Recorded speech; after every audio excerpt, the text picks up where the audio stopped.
Hai, masih bersama saya, Mr. Z Bicara. Tentu saja bicara tentang kebenaran berdasarkan fakta, data, dan realita. Kita di segmen ulas berita. Ada berita yang sangat menarik bagaimana kemajuan perkembangan terkait dengan gugatan Wan Prestasi dengan tuntutan ganti rugi sebesar 100 miliar oleh Nikita Mirzani yang sampai saat ini belum ada titik perkembangannya. Saya ingin membacakan informasi ini untuk Anda dan kita akan mengulasnya berikut ini. Dari MSN, Nikita Mirzani gugat Reza Gladys 100 miliar. Usai ogah damai, sang dokter justru tanggapi santai. Kita bacakan aja. Nikita Mirzani diketahui gugat Reza Gladys sebanyak 100 miliar rupiah. Usai tak mau diajak damai, sang dokter justru tanggapi hal tersebut dengan santai. Perseteruan Nikita Mirzani dan Reza Gladys kini memasuki babak baru. Sang artis bahkan menggugat dokter kecantikan tersebut sebesar 100 miliar rupiah. Nikita Mirzani gugat Reza Gladys 100 miliar usai ogah diajak damai. Namun sang dokter tanggapi hal tersebut dengan santai. Awalnya kedua belah pihak dijadwalkan menjalani proses mediasi. Namun agenda tersebut mengalami penundaan. Aktris Nikita Mirzani melayangkan gugatan perdata kepada Reza Gladys senilai 100 miliar atas dugaan wan prestasi. Sayangnya, proses mediasi dalam perkara ini harus ditangguhkan. Mediasi antara Nikita Mirzani dan Reza sebenarnya direncanakan berlangsung di Pengadilan Negeri Jakarta Selatan pada Selasa 1 Juli 2025. Namun tidak dapat dilaksanakan sesuai jadwal. Penundaan ini terjadi karena Nikita Mirzani belum memperoleh izin dari majelis hakim dalam perkara pidananya untuk hadir dalam sidang mediasi perkara perdata. Pengacara Reza Gladys, Surya Batubara, dan Robert Paruhum menyampaikan bahwa klien mereka telah tiba di lokasi pengadilan sejak pagi hari. Ibu Reza sudah hadir, cuma memang dia ada di dekat area pengadilan. Jika Nikita bisa dihadirkan mediasi, kami akan suruh dia datang, kata Robert Paruhum di Pengadilan Negeri Jakarta Selatan. Robert menyatakan bahwa pihaknya sudah memenuhi permintaan dari kubu Nikita untuk melakukan mediasi di waktu yang berbarengan dengan sidang pidana. Akibat digabung jadi kami menunggu terlalu lama dan akhirnya kami meminta mediasi ditunda karena tidak ada kejelasan, ucap Paruhum. Sementara itu, Surya Batubara memastikan kalau Reza sudah berusaha kooperatif untuk mau mengikuti mediasi jika Nikita dihadirkan. Jadi ketidakhadiran Ibu Reza bukan karena takut, tapi memang mediasi harus ditunda. Dan tadi kesulitan akses masuk karena ada demo di depan gedung pengadilan soal kasus pidana Nikita Mirzani, jelas Surya Batubara. Ini jadi pelajaran buat kita, kalau memang mau mediasi jangan bersamaan dengan sidang pidana. Jadi gak ada kejelasan tambahnya. Di sisi lain, Surya memastikan Reza sudah berniat untuk tidak menciptakan perdamaian dengan Niki dan siap menghadapi gugatan janda 3 anak itu. Mediasi adalah kewajiban untuk kedamaian. Ini menjadi masalah. Kami menyatakan tidak mungkin ada kedamaian, ungkapnya. Hal tersebut diakui Surya Batubara guna menindaklanjuti pernyataan dari pihak Nikita Mirzani yang menyatakan mustahil adanya kedamaian. Jadi kita tetap patuh dan taat terhadap peraturan Mahkamah Agung untuk mediasi, tapi untuk kedamaian tidak ada. Kami tidak takut dengan gugatan Nikita ke Reza, ujar Surya Batubara. Usai Nikita Mirzani gugat Reza Gladys 100 miliar, dan usai Uga diajak damai dan ditanggapi sang dokter dengan santai.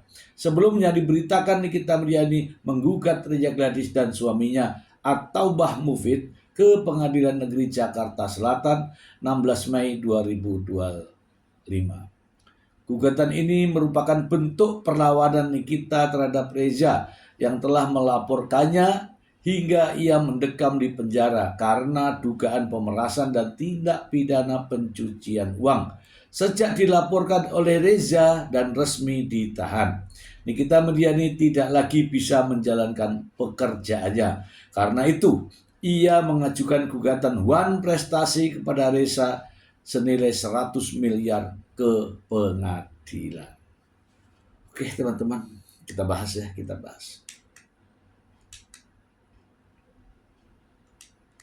Ya, kita bahas ya teman-teman ya. Mungkin teman-teman semua sudah pada tahu ya bahwa persoalan ini yang barusan saya bacakan tadi berawal dari persoalan pidana yang mana dimulai pada tanggal 13 November 2024, kemudian tanggal 14 November 2024 mentransfer uang sebesar 2 miliar.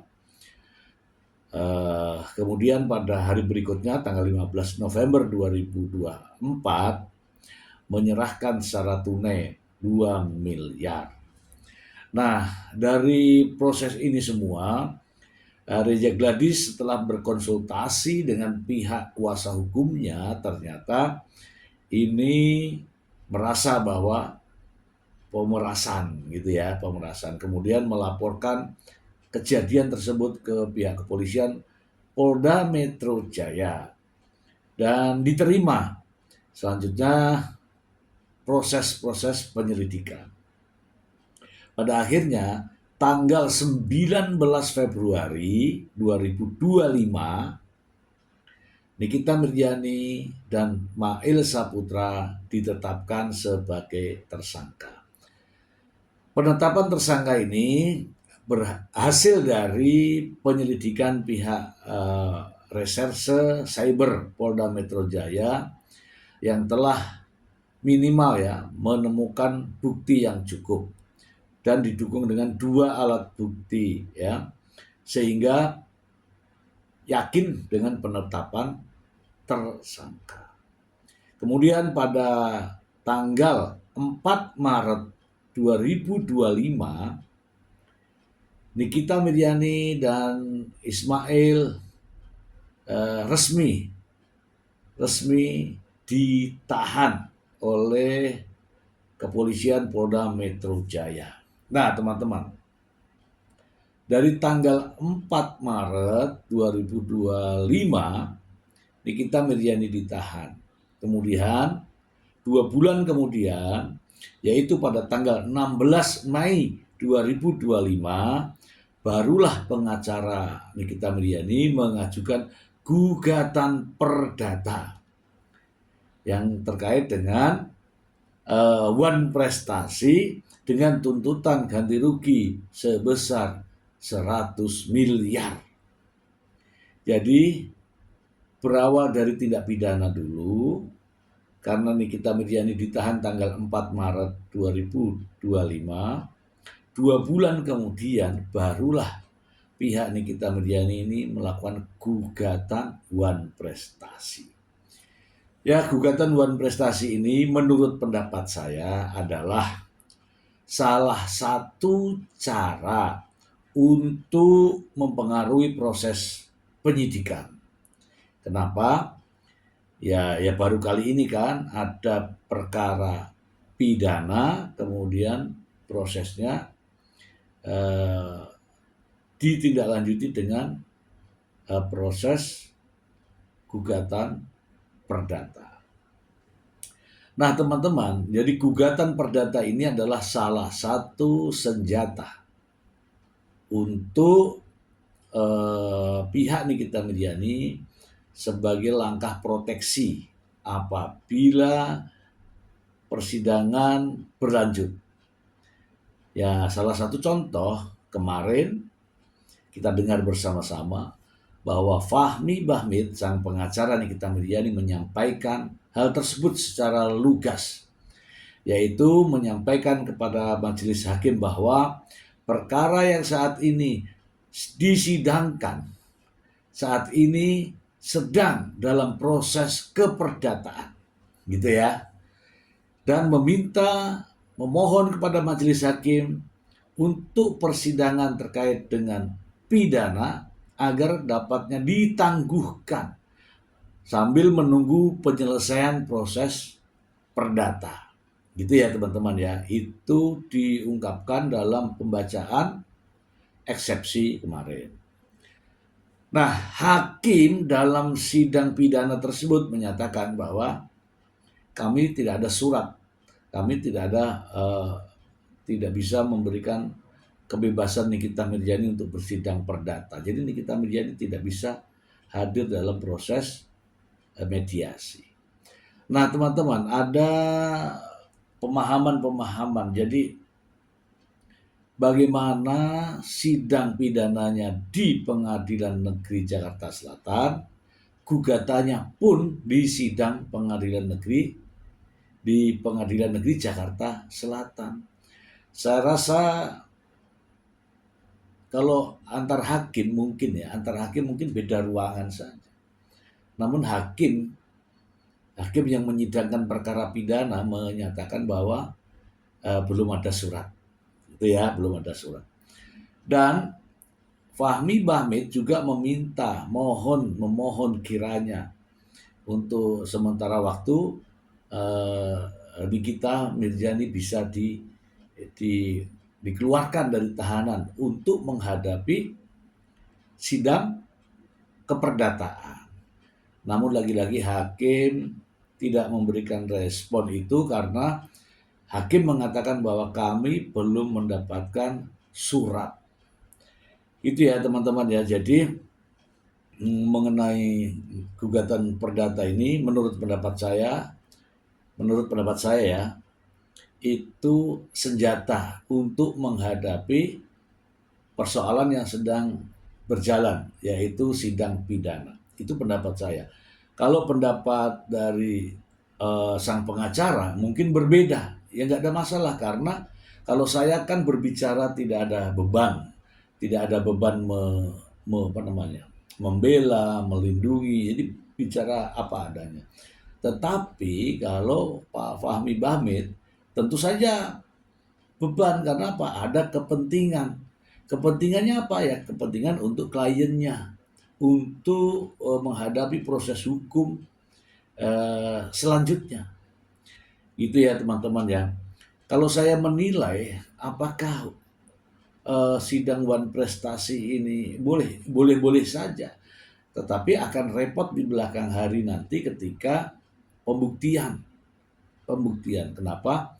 Karena jarang-jarang ada kasus sidang gugatan wan prestasi karena adanya perjanjian lisan atau kesepakatan lisan. Jarang sekali ada, ya, walaupun itu dibenarkan dalam kasus perdata. Tapi jadi kasus ini Nikita Mirzani terkait dengan tindak pidananya pemerasan ya yang didakwakan, itu ditahan mulai dari proses penyidikan itu full, proses penahanannya full.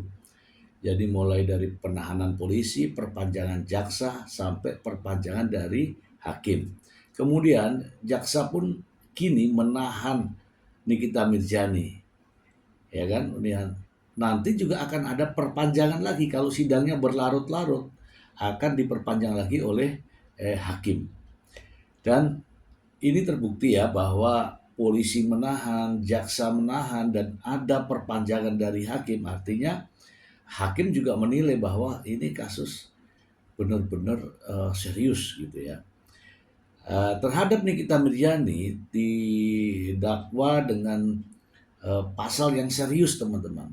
Selain melanggar Undang-Undang ITE ya, pasal 45 ayat 10, untuk pasal 27B ayat 2 yang ancamannya juga tinggi, kemudian ada undang-undang khusus lainnya, yaitu Undang-Undang Nomor 8 Tahun 2010 tentang tindak pidana pencucian uang. Itu ancamannya juga sangat tinggi, teman-teman. Bahkan sampai ancamannya 20 tahun penjara. Nah, proses persidangan masih berlanjut ya, memasuki persidangan yang kedua. Kita juga akan melihat nanti bagaimana tanggapan dari jaksa penuntut umum ya, jaksa penuntut umum pada Selasa yang akan datang. Perlu saya informasikan bahwa ini banyak sekali di berbagai media sosial adanya ajakan untuk para fan menghadiri sidang di Pengadilan Negeri Jakarta Selatan terkait kasus tersebut.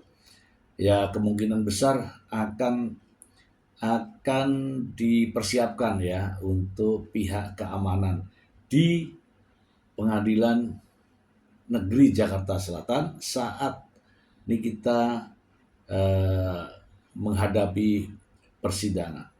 Agenda yang akan datang adalah tanggapan dari jaksa terhadap eksepsi pihak Nikita Mirzani, pihak terdakwa.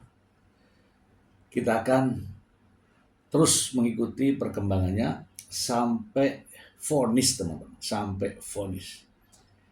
Ya, sebagai pembelajaran buat kita semua, buat juga mahasiswa-mahasiswa saya. Demikian, semoga bermanfaat. Terima kasih. Bye.